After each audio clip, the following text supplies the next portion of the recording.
That's my Custom Cruisers. You can see the brand new 136 M8 engine. Okay, coming out in May 24.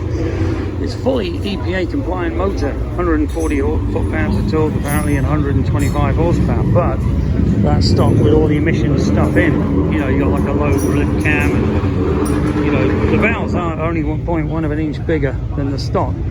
But it breathes through the same system, so you don't have to buy all the stupid sump kits you did with the T124. So this actually breathes through here like the Milwaukee 8. So it's literally leave your tranny in, pull this motor out, pull the old motor out, put this one in, and away you go. You know, you start sticking a bigger throttle body on it, some decent pipes, an air filter, and you're going to be creating some serious horsepower.